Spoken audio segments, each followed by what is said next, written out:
Welcome back. From the world of real estate, I'm talking with Debra Lynn Currier, who happens to be a real estate agent slash broker here in Brockville. So I have quite a few questions, a lot of things that I don't understand or know about when it comes to the market. So let's talk to Debra Lynn and find out more. Welcome to the program. Oh, well, thank you for asking me. I appreciate it. So how long have you been in real estate? I've been in real estate now 8 years, full Good years. For yeah, you. yeah. Loved every minute of it?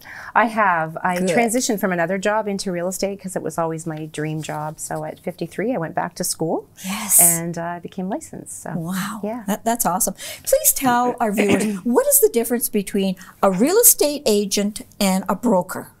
So the agent or the salesperson Yes. Versus the broker. A broker allows you to perhaps open your own brokerage up or manage a brokerage or even your own team if you wanted to develop a team under you. Yes. It gives you those qualifications, the management skills.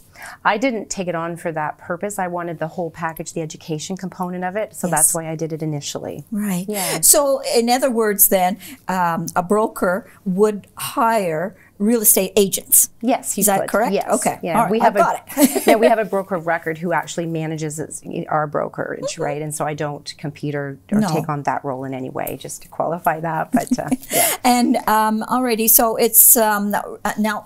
I apologize to our viewers and yourself because up here, Royal Lepage. Now, I'm from Quebec originally, and it was always referred to as Royal Lepage. We get Bath, we get both, yeah. So there's no wrong. I say Lepage, and I think most people in Ontario do. But that's, say Lepage, but that is totally fine as well. Okay, so that's who you are working with. In your opinion, tell us about the real estate industry after COVID. We know that it just like, even though you were working through COVID, and you know, but it was very slow. People weren't supposed to be going out, and you know, it was hard to show houses, a whole gambit. So, what was it like after COVID? Did it very slowly? Did the momentum start to build as to people wanting to sell their homes or purchase?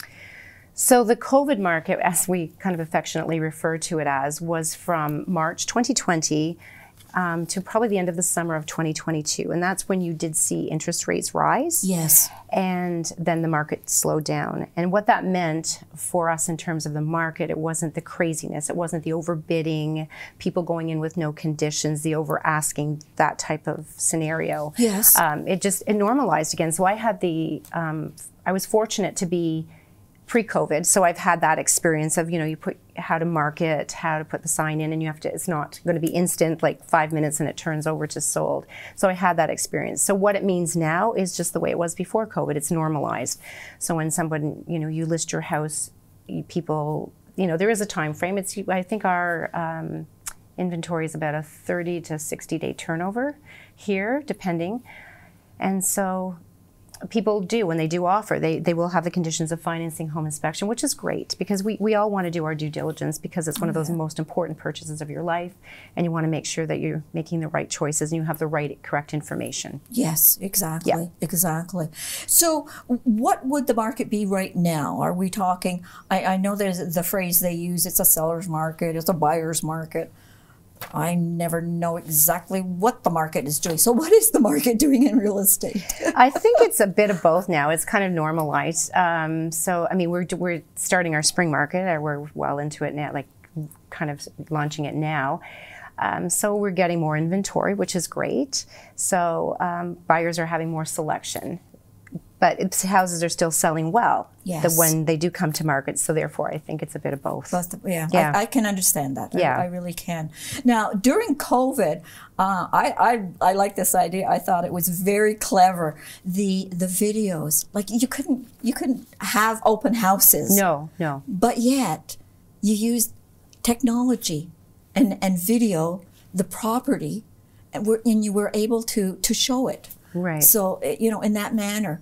How has that, do you still do it?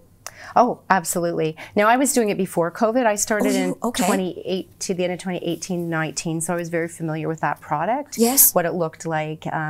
so we had the floor plans. You could go room to room and do, like you said, the virtual tours and launch it. So yeah, it's become a way we do our business, and it's such a useful tool because some clients still don't prefer open houses. They're still a little cautious about that. Yes. And so this way, if you are in your armchair, you can take your mouse and you feel like you're in the house and you can go room to room. It's a very useful tool. Yeah, I like that. We'll never give it up. Yeah. Have you ever sold a property with just the video viewing? Yes, actually, I have. Yeah, I have. So I sold one before COVID, which was entirely nerve-wracking because my client was from Nova Scotia. So they were from out of province, and they just totally relied on that. And I mean, it made me nervous because I can't imagine spending that kind of money and not being in the home. But it has happened. And then in COVID, when things were just crazy, people didn't want to miss opportunities. Right. So if they felt confident with that video, I have sold just two, like one in COVID and one before. Yeah. Oh, that is amazing without seeing. Oh my. Makes me nervous though. Yeah, well, I can understand. It makes me totally nervous. Okay, so let's talk about selling a property. Someone calls you and says, Debra, Lynn, I've got this property. What should they have available? What should they have in front of them? And the type of questions that you would ask them so that they know that, oh, I'm going to sell this property, but I have to make sure that I have all the proper paperwork. What should they do? Well, what I like to do is have a conversation with them, and I say, if you've done any renovations or repairs or anything you've done since during your, the duration of your ownership or recent upgrades, can you provide me with a list of those? Because I will ask a lot of questions about the age of your roof, furnace, air conditioning, all those good questions, and make my own notes. So if they have access to those dates or approximate dates, it's always useful to me. And your tax bill as well as utility costs, because when people are buying buyers, they want to know what it costs to run a home. True. So utility information is very good. So I just ask for a year in review because we want to have a summer and a winter. So if you've got air conditioning or your heat, and sometimes if you're dealing with older people, you just kind of keep that in mind because it will keep it a little warmer, say, than, people in their 40s or 50s, not to be disrespectful, but it just depends on, how old somebody is too. Of course it does. Now, what about a first-time buyer? Like, they really don't have, they kind of know what they want, but yet they don't know what they want. Right. How do you deal with someone like that then? I cannot stress it enough. If you're a first-time home buyer, to get pre-qualified, just to go to your lender or your mortgage broker and find out what that magic number is. Okay. So be honest with that person, disclose all your financial information to them so that you get a truly accurate number. And then we can go shopping in that number, because you don't want to be looking at houses in say a 400,000 price bracket. If you're only qualified for 350, it'll break your heart. You'll be very disappointed. Yes. So I cannot stress enough. And when you get that number, and sometimes young people or first-time homebuyers don't know what avenue to take to do that. So if they call me and I'll say, are you pre-qualified? And if they aren't, I'll explain why it's so important to them. And I can guide them to through that process and say, how they can get connected, the documents they'll need for that. So, and then we'll set up a follow-up appointment when they do have that magic number. But in the meantime, I can get their criteria. What are your expectations? What are you looking for? What do you need? What geographic area are we looking in? So there's lots of information I can get from our first meeting, but they still need the number of what they're pre-qualified for. And that makes sense. Yeah. It really does. Yeah. Well, good. Very good advice right there.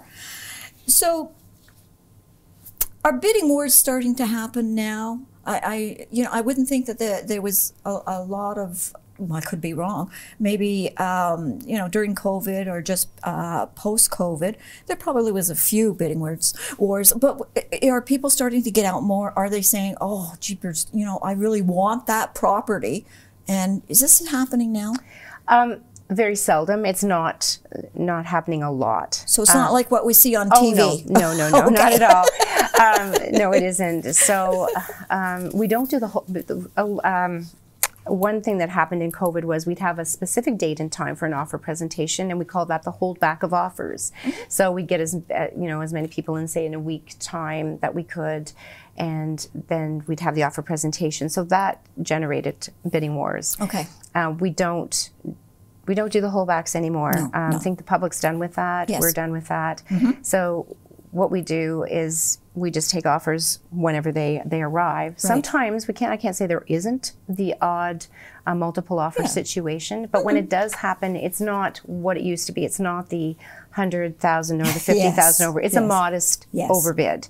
So when I say modest, it's like 5 to maybe 15 max overbid, nothing what it used to be. No. Okay. So it's normalized, which is nice. So, Debra, Lynn, will you come back and talk to us some more about first-time owners and give them a little bit more information? I think it would be so much so useful to them. I'd be honored to. Thank you. How do people contact you? You can contact me at debralynncurrier@gmail.com, or my appendage, I call it, my cell phone is 613-246-1349. Thank you very much for sitting down with me. It's been a pleasure. Really enjoyed it, and you've educated me here, that's for sure.